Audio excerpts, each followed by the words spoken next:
Estrutura, apesar de todo o centro cívico estar no oeste do estado, ainda tem demanda aqui para a região dos Campos Gerais, na parte leste aí do estado. É que parlamentares estaduais estão cobrando uma ação urgente do DENIT para a realização de obras de recuperação na 376. A rodovia, que é uma das mais importantes do estado, liga o norte aos Campos Gerais e também a Curitiba e está sendo alvo de muitas reclamações dos motoristas. Por conta desses problemas, pelo menos 5 deputados cobraram do Departamento Nacional de Infraestrutura de Transportes ações urgentes de recuperação da 376.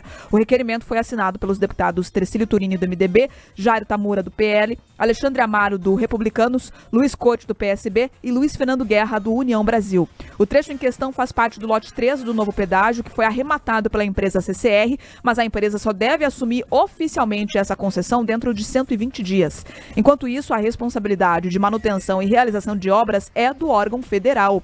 O deputado estadual Tercílio Turini falou sobre o assunto na sessão desta semana da Alep. A 376 está numa situação, deputado Arilson, Vossa Excelência passa sempre ali. A gente sabe que ali já teve o leilão, a CCR que ganhou, provavelmente vai demorar 90, 120 dias para assumir, não dá para esperar, não dá. O trecho entre Imbaú, Ortigueira, Bairro dos Franças, Serra do Cadeado, precisa de uma ação emergencial fundamental, urgente, porque o risco, além de todos os buracos, das ondulações, não tem mais olho de gato, não tem mais sinalização, não tem mais nada. Então nós precisamos aí de uma ação que o DENIT realmente reforce, contrate empresas e que façam aí a melhoria, nem que seja até a empresa assumir. A gente não sabe se vai demorar 90, 120, 180 dias, senão muita gente corre o risco de perder a vida. Então investir aí é preservar a vida. Olha, em nota, o DENIT informou que mantém um contrato de manutenção da BR-376 e que vistoria constantemente a rodovia, fazendo operações tapa-buraco pontuais até a concessionária assumir ali a rodovia. 120 dias aí no máximo até que uma concessionária assuma, a vencedora, portanto, desse último leilão, assuma aquele trecho ali que foi citado pelo deputado, inclusive, durante essa fala na tribuna. Agora, se está emergencial a situação, é necessário, de fato, que os ajustes sejam feitos. Agora, eu fico nessa dúvida, Rafaela Moron, se vale a pena o governo federal, ou que fosse o governo do estado, fazer um grande investimento numa rodovia que está prestes a entrar ali numa concessão privada. Então a gente acabaria pagando 2 vezes por grandes estruturações. Os deputados fazem um trabalho correto de cobrar. O DENIT, ele deve, de fato, deixar que a rodovia fique ali minimamente segura e transitável para os motoristas? Sim, mas grandes obras nesse momento, eu fico nessa dúvida. A gente vai ter que pagar 2 vezes pelo serviço?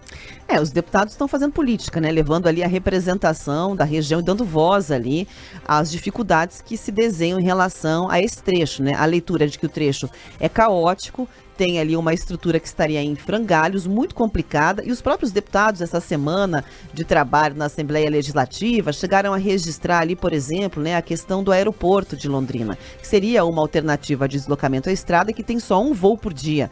Então todos os deputados que são lá da região, né, que acabam fazendo esse trânsito, chegaram a falar que era pouco, que precisava de mais também voos para fazer essa conexão com Curitiba. Existe essa perspectiva, sim, de que a concessionária chegue e traga respostas em relação a isso, mas os deputados cumprem o seu papel, estão dando ali a voz a essa questão e levando essa cobrança em relação a 376. Qual é o ponto? Eles dizem que a situação é péssima, que existem muitos buracos na rodovia, né, que a vegetação está crescendo, inclusive avançando ali em trechos de pista, que há uma dificuldade muito grande, então que apesar dessa leitura do lote 3, do leilão, da entrada da CCR, que é a vencedora, a previsão de obras seria daqui a 6 meses. Então pedem ali obras emergenciais, alertando de que essa situação de abandono, ela pode levar a um resultado em termos de acidentes ali muito graves. Então é esse olhar que talvez uma questão técnica possa ter para entender exatamente, né? Onde é que existe ali risco à vida em relação a esse período e se há sentido, senso, né, nesse gasto enquanto não há ali a aproximação. O que eles apontam como trecho mais sensível seria exatamente aquela região da Serra do Cadeado, como a Bia pontuou aqui na apresentação. O Luiz Vilkzak, Carlos, comentou aqui, DENIT, piada, né? Tá fazendo aqui uma crítica ao órgão federal que ficou responsável por boa parte das rodovias aqui no estado do Paraná nesse período que a gente ficou sem pedágio. E, de fato, deixou muito a desejar. Então, dependendo ali do prazo e dos tempos estipulados para que a concessionária passe a fazer manutenção de fato na 376, é o que coloca ali em risco a vida dos motoristas que passam por aquela região. Mas essa questão do DENIT, qual que é a tua avaliação do trabalho do órgão federal frente ali à manutenção e sinalização, até corte de vegetação nas rodovias? Olha, tem que vir para fazer essas obras, né? É inadmissível você pensar em esperar a nova concessionária assumir. Tem essa questão desse gasto agora, que vai acabar sendo em duplicidade, mas nós temos que também pensar o seguinte, não seria gasto, seria investimento, porque nós vamos estar salvando vidas. Um acidente ali, uma vida que se perca ali, né, o DENIT vai ter que responder por isso. Tem que fazer as obras de manutenção, aí comenta-se muito, mas vamos maquiar a noiva para vender ela? Ué, mas e se você tem um acidente ali que morre 5, 6, 10 pessoas, uma vida que seja? Então o DENIT tem que fazer o trabalho dela. Se até o momento da concessão é responsabilidade do DENIT. Se as condições da rodovia estão tão ruins assim, a gente não viu, como o deputado Terceiro Turini está relatando, o DENIT tem que sim fazer o trabalho, nem que o governo do estado entre em contato, faça esse meio campo DR com o DENIT para que essas obras saiam do papel, nem que seja uma operação tapa-buraco. O que não pode é a gente ver vidas se perdendo por causa de investimento. Nós que trafegamos aí pelas rodovias, a gente não quer saber se o dinheiro vem da concessionária, se vem do DENIT, a gente quer uma estrada trafegável e segura. O DENIT tem que fazer o papel dela até o último dia em que ela está administrando a rodovia. A partir dali, a cobrança começa a ser com a concessionária. Interessante que o DENIT respondeu por nota que tem um contrato com uma empresa ali para fazer a manutenção. Então, cadê essa manutenção? Porque a gente só já tá executar pagando o contrato, né? Exatamente. Executa o contrato.